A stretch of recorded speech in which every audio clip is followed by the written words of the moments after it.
ರಾಕ್ಷಸ web series episode 3. ಆ ನದಿ ಹತ್ರ ಸಿಕ್ಕಿರೋ ಕೈ ಸೀರೀಸ್ ಸ್ಟಾರ್ಟಿಂಗ್ನಲ್ಲಿ ಶಿವ ಅನ್ನುವ ವ್ಯಕ್ತಿ ಅವರನ್ನ ಸಿದ್ದಪ್ಪ ಮಿಸ್ಸಿಂಗ್ ಅಂತ ಬಂದಿರ್ತಾನಲ್ಲ, ಆ ಸಿದ್ದಪ್ಪ ಕೈ ಆಗಿರುತ್ತೆ. ಬೇಸಿಕಲಿ ಕತ್ತರಿಸಿದ ಕೈ ಬೆರಳಿನಲ್ಲಿ ರಿಂಗ್ ಇದ್ದಿದ್ದರಿಂದ ಪೊಲೀಸ್ನವರು ಆ ಕೈ ಸಿದ್ದಪ್ಪನದು ಅಂತ ಕಂಡುಹಿಡಿತಾರೆ. ಈ ಹಿಂದೆ ಮರಳಿನ ದಂಧೆಯ ವಿಷಯವಾಗಿ ಸಿದ್ದಪ್ಪಂಗೂ ಅವ್ರ ಮಾವನಿಗೂ ಜಗಳ ಆಗಿರುತ್ತೆ. ಆದರೆ ಸಿದ್ದಪ್ಪನ ಕೊಲೆನೋ ಅಥವಾ ಮೊಸಳೆ ಕೊಂದಿರೋದು ಅಂತ ಗೊತ್ತಾಗಿರೋದಿಲ್ಲ. ಪೋಸ್ಟ್ ಮಾರ್ಟಮ್ ಕಳಿಸಿದಾಗಲೂ ಸರಿಯಾದ ಮಾಹಿತಿ ಸಿಗೋದಿಲ್ಲ. ಹೆವಿ ವೆಪನ್ನಿಂದ ಕಡಿದು ಮೊಸಳೆಗೆ ಹಾಕಿದ್ದಾರೆ ಅಂತಾರೆ. ಅದೂ ಅಲ್ಲದೆ ಸುತ್ತಮುತ್ತ ಆ ಸ್ಟೇಷನ್ ಲಿಮಿಟ್ಸ್ನಲ್ಲಿ ತುಂಬ ಜನ ವ್ಯಕ್ತಿಗಳ ಮಿಸ್ಸಿಂಗ್ ಕಂಪ್ಲೇಂಟ್ಗಳು ಬಂದಿರ್ತವೆ. ಈ ಕಡೆ ಸಿದ್ದಪ್ಪನ ಸಾವಿನ ವಿಚಾರವಾಗಿ ಸಿದ್ದಪ್ಪನ ಮಾವ ಮತ್ತು ಅವನ ಚೇಲಾನ ಕಸ್ಟಡಿಗೆ ತಗೊಂಡು ಲಾಠಿ ಚಾರ್ಜ್ ಮಾಡ್ತಾರೆ. ಬೀರ ಮತ್ತು ಅಲ್ಲಿರೋ ಕಾನ್ಸ್ಟೇಬಲ್ ಕೊಲೆನ ನೀವೇ ಮಾಡಿದ್ರಿ ಅಂತ ಒಪ್ಕೊಳ್ರಿ ಅಂತ ಬೆದರಿಕೆ ಹಾಕ್ತಾರೆ. ಹಾಗಾಗಿ ಸಿದ್ದಪ್ಪನ ಮಾವ ನಾನೇ ಕೊಲೆ ಮಾಡಿದ್ದು ಅಂತ ಒಪ್ಕೊತಾನೆ. ಪುನಃ ಹನುಮಪ್ಪ ಪ್ರಶ್ನೆ ಕೇಳಿದಾಗ ಕೊಲೆ ಮಾಡಿದ್ದು ಒಪ್ಕೋ ಅಂತ ಬೀರ ಮತ್ತು ಕಾನ್ಸ್ಟೇಬಲ್ ವಿರೂಪಾಕ್ಷ ಹೇಳಿದ್ರು ಅಂತಾನೆ. ಹೀಗಾಗಿ ಹನುಮಪ್ಪ ಅವರಿಗೆ ಬೈದು ಬೀರನಿಗೂ ಇನ್ಮೇಲೆ ಸ್ಟೇಷನ್ ಹತ್ರ ಬರಬೇಡ ಅಂತ ಹೇಳಿ ಕಳಿಸ್ತಾರೆ. ಅವತ್ತು ರಾತ್ರಿ ಹನುಮಪ್ಪನಿಗೆ ಬೀರ ಕಾಲ್ ಮಾಡಿ ಉಸುಕಿನ ಮಾಫಿಯಾ ಮಾಡೋರನ್ನ ರಾತ್ರಿ ಹಿಡಿದುಕೊಡ್ತಾನೆ. ಹೀಗಾಗಿ ಹನುಮಪ್ಪ ಬೀರಂಗೆ ಬೆಳಗ್ಗೆ ಆಗಿದ್ದ ಇನ್ಸಿಡೆಂಟ್ ತಲೆಗೆ ಹಚ್ಕೋಬೇಡ, ನಾಳೆಯಿಂದ ಸ್ಟೇಷನ್ಗೆ ಬಾ ಅಂತ ಹೇಳಿ ಹೋಗ್ತಾನೆ. ನೆಕ್ಸ್ಟ್ ಡೇ ಸಿದ್ದಪ್ಪನ ಫೋನ್ ಲಾಸ್ಟ್ ಲೊಕೇಶನ್ ಹೊಳೆದಂಡೆ ಹತ್ತಿರ ಸಿಕ್ಕಿರುತ್ತೆ. ಈಗ ಹನುಮಪ್ಪ ಮತ್ತು ಕಾನ್ಸ್ಟೇಬಲ್ ಹೊಳೆದಂಡೆ ಹತ್ರ ಬಂದು ಬಸಪ್ಪ ಅನ್ನುವ ವ್ಯಕ್ತಿನ ಹಿಡಿತಾರೆ. ಅವನು ಈರಣ್ಣ ಅನ್ನುವರದು ಫೋನು ಅಂತ ಈರಣ್ಣನ ಮನೆಗೆ ಬರ್ತಾರೆ. ಅಲ್ಲಿ ಈರಣ್ಣನ ಎನ್ಕ್ವೈರಿಗೆ ಎಳ್ಕೊಂಡು ಹೋಗ್ತಾರೆ. ಅಲ್ಲಿ ಬೀರ ಮತ್ತು ಅವನ ಮಗಳು ಕೂಡ ಇರ್ತಾರೆ. ಬೀರನ ಮನೆಯಲ್ಲಿ ಆ ಟೀಚರ್ ಅಮ್ಮನ ಗಂಡನ ಫೋಟೋ ಇರುತ್ತೆ. ಅದನ್ನು SI ಹನುಮಪ್ಪ ನೋಡಿದಾಗ ಬೀರನ ಮಗಳು ನನಗೆ ಹಾವು ಕಚ್ಚಿದಾಗ ನನ್ನ ಪ್ರಾಣ ಉಳಿಸಿದ ದೇವರು ಸರ್ ಅವರು ಅಂತ ಹೇಳ್ತಾಳೆ. ಅಷ್ಟರಲ್ಲಿ ಬೀರ ಬಂದು ತನ್ನ ಮಗಳನ್ನು ಸ್ಕೂಲಿಗೆ ಬಿಟ್ಟು ಬರ್ತೀನಿ ಅಂತ ಕರ್ಕೊಂಡು ಹೋಗ್ತಾನೆ. ಈ ಕಡೆ ಈರಣ್ಣನ ಸಿದ್ದಪ್ಪನ ಫೋನ್ ಬಗ್ಗೆ ವಿಚಾರಿಸಿದಾಗ ಆ ಫೋನ್ ಬೀರನ ಕಡೆ ಇತ್ತು ಅಂತಾನೆ. ಬೀರ ನೋಡಿದರೆ ನನ್ನ ಕಡೆ ಯಾವ ಫೋನು ಇಲ್ಲ ಸರ್ ಅಂತಾನೆ. ಮನೆಯನ್ನೆಲ್ಲ ಹುಡುಕಿದಾಗ ಶಾಕು, ಬೀರನ್ ಮನೆಯಲ್ಲಿ ಸತ್ತಿರೋ ಸಿದ್ದಪ್ಪನ ಫೋನ್ ಸಿಗುತ್ತೆ.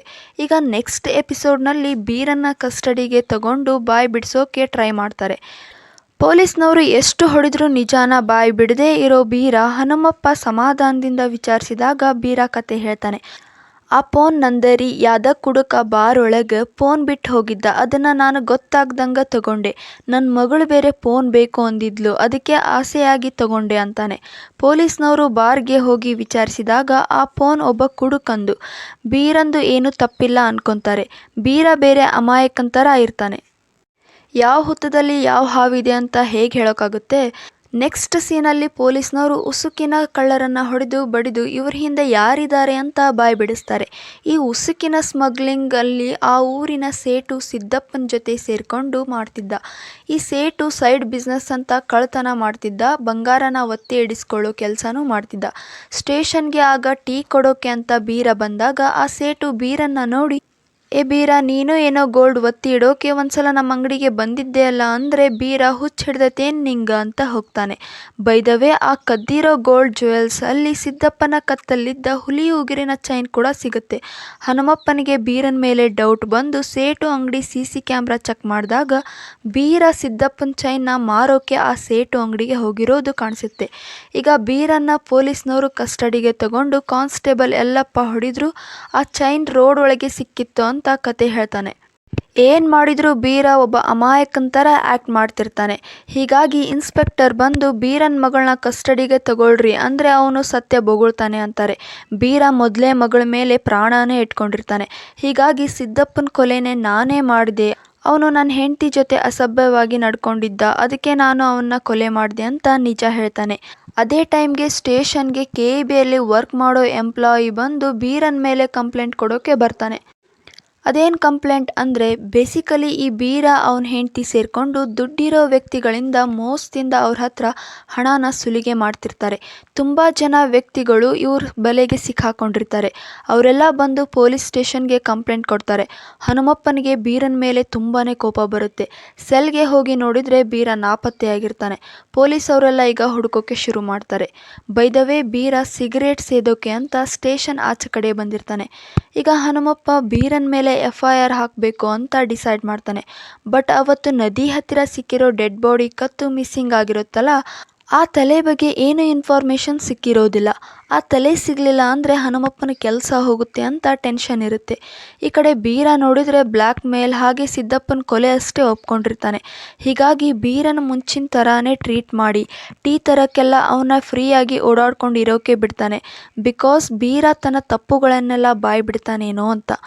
ಅವತ್ತು ರಾತ್ರಿ ಹನುಮಪ್ಪ ಬೀರನ ಹತ್ರ ಬಂದು ನಾಳೆ FIR ಹಾಕ್ತೀವಿ, ಒಂದೇ FIRನಲ್ಲಿ ಎಲ್ಲ ಕೇಸ್ಗಳನ್ನು ಹಾಕಿದರೆ ಕಡಿಮೆ ಶಿಕ್ಷೆ ಆಗುತ್ತೆ, ಮುಂದೆ ಹೊಸದಾಗಿ FIR ಹಾಕಿದರೆ ತುಂಬ ವರ್ಷಗಳ ಕಾಲ ಶಿಕ್ಷೆ ಆಗುತ್ತೆ ಅಂತ ಹೇಳಿ ಏನಾದರೂ ಹೇಳಬೇಕಂದ್ರೆ ನಾಳೆ ಹೇಳು ಅಂತ ಹೋಗ್ತಾನೆ. ಆಗ ಬೀರ ಯೋಚನೆ ಮಾಡಿ ರಾತ್ರಿನೇ SI ಹನುಮಪ್ಪನ ಕರೆಸಿ ಹೇಳ್ತಾನೆ, ನಾನು ಇನ್ನೊಂದು ಕೊಲೆ ಮಾಡಿದ್ದೀನಿ. ಒಂದಿನ ಕಟ್ಗೆ ಕಡಿಯೋಕೆ ಹೋದಾಗ ಒಬ್ಬ ಮನುಷ್ಯ ತನ್ನ ಹೆಂಡತಿ ಕುತ್ತಿಗೆನ ಹಿಸುಕಿ ಅವಳ ಮೇಲೆ ಅನುಮಾನದಿಂದ ಅವಳನ್ನ ಸಾಯಿಸೋಕೆ ಹೋಗ್ತಿದ್ದ. ಅವಳು ನನ್ನ ಕಾಪಾಡು ಅಂತ ಬೇಡ್ಕೊಂಡಿದ್ದಕ್ಕೆ ಅದೇ ಕೋಪದಲ್ಲಿ ನಾನು ಕೊಡ್ಲಿಯಿಂದ ಅವನ್ನ ಸಾಯಿಸಿದೆ ಅಂತಾನೆ.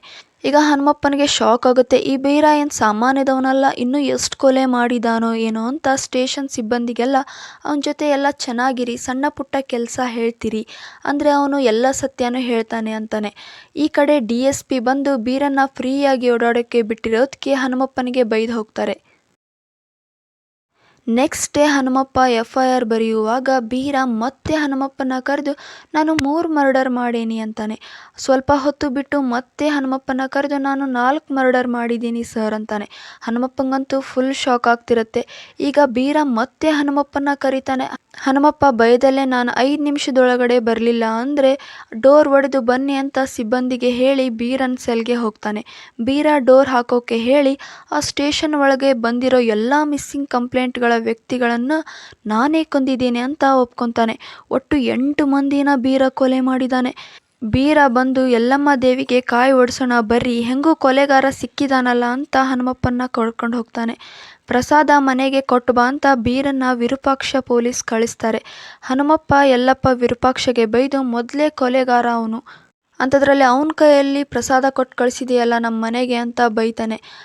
ಈಗ ಹನುಮಪ್ಪ ಮತ್ತು ಯಲ್ಲಪ್ಪ ಸೇರಿ ಬೀರನ್ನ ಫಾಲೋ ಮಾಡಿಕೊಂಡು ಹೋಗ್ತಾರೆ. ಮೊದಲೇ ಹನುಮಪ್ಪನಿಗೆ ಮಗು ಬೇರೆ ಆಗಿರುತ್ತೆ. ಬೀರ ಎಲ್ಲಿ ಏನು ಮಾಡಿಬಿಡ್ತಾನೋ ಅಂತ ಹನುಮಪ್ಪನಿಗೆ ಆತಂಕ ಆಗಿರುತ್ತೆ. ಸೊ ಆ ನದಿ ಹತ್ರ ನಾಪತ್ತೆಯಾಗಿರೋ ತಲೆಯನ್ನು ಕೂಡ ಬೀರಾನೇ ಕತ್ತರಿಸ್ಕೊಂಡು ಹೋಗಿರೋದಾ ಏನು ಕತೆ ಅಂತ ನೆಕ್ಸ್ಟ್ ವಿಡಿಯೋದಲ್ಲಿ ನೋಡೋಣ. ಸೊ ಯಾರೆಲ್ಲ ನನ್ನ ಚಾನಲ್ನೆಲ್ಲ ಹೊಸದಾಗಿ ನೋಡ್ತಾ ಇದ್ದೀರೋ ಪ್ಲೀಸ್ ಸಬ್ಸ್ಕ್ರೈಬ್ ಮಾಡ್ಕೊಳ್ಳಿ.